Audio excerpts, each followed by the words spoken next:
What is Delhi's Indian Ocean strategy? The latest developments have two parts, the Sukhoi and Sri Lanka. Let me explain. Today, the Indian Air Force inducted the first Sukhoi 30 MKI fighter aircraft squadron at the Thanjavur Air Base in Tamil Nadu. Thanjavur is very strategically located, and this squadron has been raised here. It was in our plan for the last decade when we started this plan. And the question was, what is the importance and what role?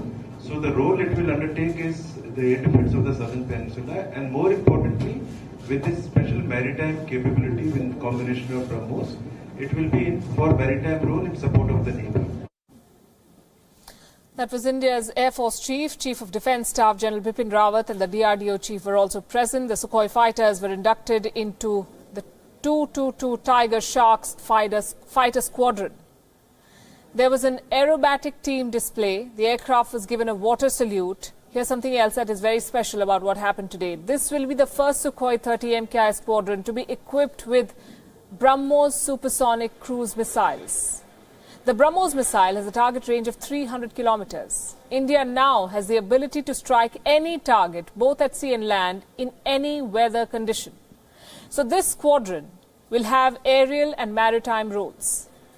It will guard the Indian Ocean. India needed this kind of firepower in the Indian Ocean region, especially with growing Chinese presence. China is following what is called the string of pearls strategy.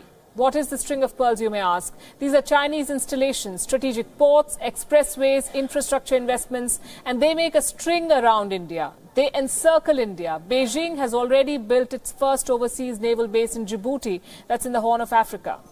Now, with the Rajapaksas in power in Sri Lanka, China has greater influence. India is leaving nothing to chance. It has now played its hand both diplomatically and strategically. Over the weekend, India's National Security Advisor Ajit Doval met Sri Lankan President Gotabaya Rajapaksa in Colombo. They discussed setting up a maritime research coordination centre and building closer military ties. 2 months ago, during President Rajapaksa's first visit to India after taking office, Prime Minister Modi offered $450 million in aid to Sri Lanka. India is working on reviving ties. It's a two-pronged strategy, strategic investments and military cooperation with Sri Lanka.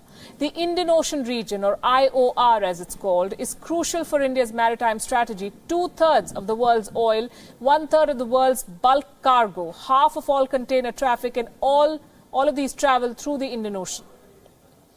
It is no wonder then that the center of gravity of India's strategic thinking has shifted towards the Indian Ocean, and specifically to countries like Sri Lanka and the Maldives. India is working on something called the MCPP, the Maritime Capability Perspective Plan. This plan will boost India's naval ambitions. It will give India operational capabilities in Sri Lanka. It will act as a counter to China.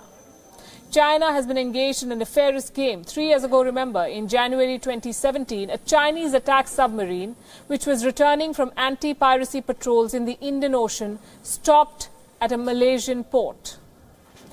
This was an unprecedented stopover. It was a public display of China's undersea force. Such violation of rules has become the norm for China. So it's good that India now has capability to respond and retaliate to any such aggression from China. For maritime trade as well as for security, the Indian Ocean region is the biggest game for India. New Delhi needs to put all its energy in preserving the advantages in this ocean and find new gains. Without an iota of doubt, the sea is the next frontier.